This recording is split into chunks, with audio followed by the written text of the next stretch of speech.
जो आदमी यह खतरा है, ये खतरे की घंटी देश के दलित, पिछड़े, आदिवासी, महिला, अल्पसंख्यकों को सोचना चाहिए, विचार करना चाहिए कि देश में संविधान लागू होने के बाद भी आज वर्तमान समय में 9 वर्ष में एट्रोसिटीज उनके साथ हो रही है।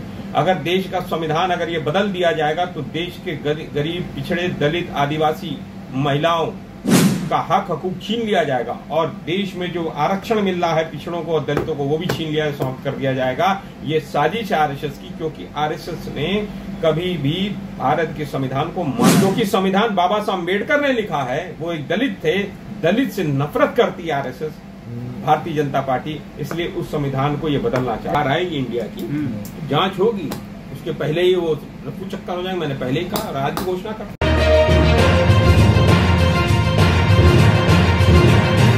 एक एनआरआई बिजनेसमैन शरद मराठे ने किस तरीके से नीति आयोग के तमाम लोगों को बताया, निर्देशित किया और 3 काले कानून पास कराया, किसानों की जमीन लूटने का काम शुरू हुआ।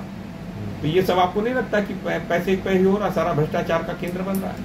अब इससे ज्यादा आपको क्या लगता है? इसलिए मैं कह रहा हूं, देखो मैं फिर से आपके चैनल के लोगों की अगर मेरी पहले वीडियोस देखे होंगे, नरेंद्र मोदी हिंदुस्तान के जैकब जुम्मा है। अब जैकब जुम्मा पूछोगे कौन है? दक्षिण अफ्रीका के राष्ट्रपति होते थे जैकब जुम्मा, जो आजकल जेल में, और वहां पर गुप्ता बंधु होते थे। गुप्ता बंधुओं ने मदद की थी वहां के जैकब जुम्मा को राष्ट्रपति बनने पे, और जब राष्ट्रपति बने तो उन्होंने दक्षिण अफ्रीका की सारी संपदा लूट कर उनको दे दी। जैसे मीडिया उनके हाथ में था, जैकब जुम्मा के मित्र गुप्ता के हाथ में, हवाई अड्डे उनके पास थे, बंदरगाह उनके पास थे, एयरलाइंस उनके पास थी, सारा खनिज संपदा उनके पास था।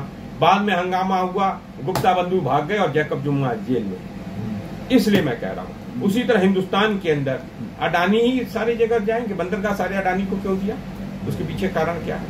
उनको दिमाग है, उनके पास वो पावर है, किसे चलाना पावर नहीं है, बिजनेस मॉडल है, बिजनेस मॉडल नहीं है। जिसकी संपत्ति कुछ 1000 करोड़ हो वो लाखों करोड़ में कैसे पहुंच जाएगा 9 साल में? वही एक आदमी। मोदी के सलाहकार है, वो संविधान बदलने की बात कर रहे हैं, लेख लिखा है उन्होंने पूरा। ये देश का दुर्भाग्य है कि ऐसे आदमी को गिरफ्तार नहीं किया गया अभी तक। पुराना जो आदमी यह खतरा है, ये खतरे की घंटी देश के दलित, पिछड़े, आदिवासी, महिला, अल्पसंख्यकों को सोचना चाहिए, विचार करना चाहिए कि देश में संविधान लागू होने के बाद भी आज वर्तमान समय में 9 वर्ष में एट्रोसिटीज उनके साथ हो रही है। अगर देश का संविधान अगर ये बदल दिया जाएगा तो देश के गरीब, पिछड़े, दलित, आदिवासी, महिलाओं का हक हकूक छीन लिया जाएगा और देश में जो आरक्षण मिल रहा है पिछड़ों को और दलितों को वो भी छीन लिया, समाप्त कर दिया जाएगा। ये साजिश है आरएसएस की, क्योंकि आरएसएस ने कभी भी भारत के संविधान को माना नहीं, क्योंकि संविधान बाबा साहब अम्बेडकर ने लिखा है, वो एक दलित थे, दलित से नफरत करती है आरएसएस, भारतीय जनता पार्टी, इसलिए उस संविधान को ये बदलना चाहते हैं। पुराना हो चुका है संविधान, नए अमेरिका में संविधान सबसे ज्यादा, अमेरिका सबसे पुराना डेमोक्रेसी। क्या मीडिया ने क्या वहाँ पर जो संविधान है वो क्या बदल दिया गया? सर, क्या मीडिया ने मान लिया है बीजेपी हार रही है, हिम्मत दिखाने लगी है? सुदीप चौधरी का एग्जाम्पल ले लीजिए। मैं एक चीज बता दे रहा हूँ, जैसे राहुल गांधी जी ने जो पदयात्राएं की थी, कन्याकुमारी से चल के कश्मीर आए थे और आज वो लेह लद्दाख में, जब वो सेकंड फेज में जब शुरू करेंगे, आज राहुल गांधी की टीआरपी बढ़ती जा रही है, उनका जो लोकप्रियता का मार्ग वो बढ़ता जा रहा है। कांग्रेस पार्टी प्रतिदिन लोकप्रियता के पैमाने पर बढ़ती जा रही है। लोगों ने अब मानना शुरू कर दिया है कि अगर देश को कोई चला सकता है, बचा सकता है, देश के गरीब, गुरबा, मजदूर, आदिवासी, पिछड़े और साथ साथ छोटे बिजनेसमैन और नौकरी करने वाले, जो नौकरी पसंद लोग, जो नौकरी करते हैं लोग, नौकरी करने पेशा करने वाले लोगों की अगर हित कहीं सुरक्षित है तो वो कांग्रेस पार्टी कर सकती है। अब मैं इसका एग्जांपल देता हूं। जब पूरे विश्व में 2008 में मंदी आई थी, आर्थिक मंदी आई थी, मनमोहन सिंह जी के नेतृत्व में 2008 में 2006 के को लगाए हुए एक 6 पे कमीशन लागू किया गया था। तो उसमें 2006 से पेंडिंग एरियर्स दिए गए थे, 2.5 साल का एरियर मिला था।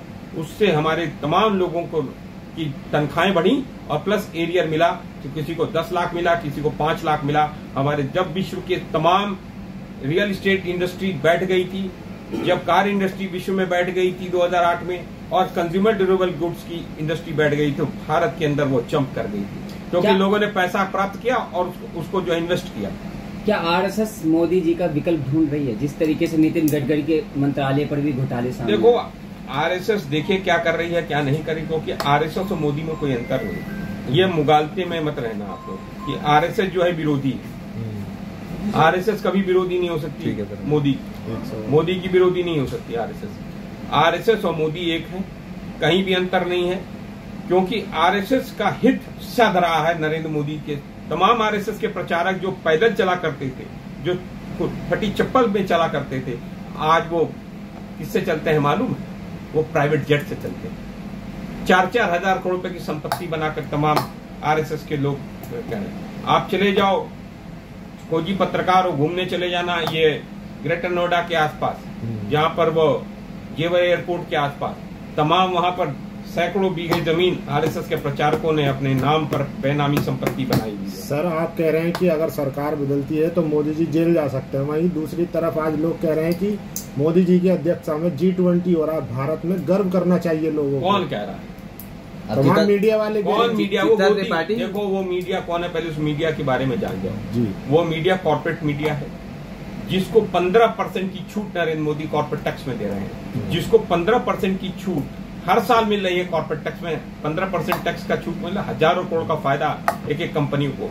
जहां हिंदुस्तान की जनता को पर जीएसटी, आटे पे जीएसटी बढ़ा दिया, पानी पे जीएसटी बढ़ा दिया, तमाम और फूड प्रोडक्ट्स पे जीएसटी बढ़ा दिया, चीनी पे जीएसटी बढ़ा दिया, वहां पर आम आदमी तो जीएसटी दे रहा है, टैक्स दे रहा है, 18% टैक्स दे रहा है। वहीं पर कॉर्पोरेट कंपनियां जो हैं उनको 15% की छूट दे रहा है, अडानी को 15% की छूट दे रहा है। तो वह नहीं चिल्लाएंगे जिनको हजारों लाखों करोड़ रुपए का फायदा हो रहा है, तो और कौन चिल्लाएगा? तो इस चीज को समझो, अगर वो बोल रहे हैं तो वो इसलिए बोल रहे हैं कि उनको लाखों करोड़ रुपए का फायदा हो रहा है, प्लस उनको 5,000 से 6,000 करोड़ रुपया नरेंद्र मोदी की सरकार से उनको मिलता है एडवर्टीजमेंट के नाम पर। तो सर आपको गर्व नहीं होता क्या कि भारत आज अध्यक्षता कर रहा है 20 मुल्कों की? यह तो यार क्या गर्व की बात है, ये तो एक बड़ी चीज है कि G20 में हर देश को एक बार मौका मिलता है। इसके पहले इंडोनेशिया को मौका मिला था, उसके पहले किसी और को मौका मिलेगा। वो तो एक रूटीन प्रोसेस है, वो तो रोटेशन में होता है, अगली बार किसी और को मिलेगा।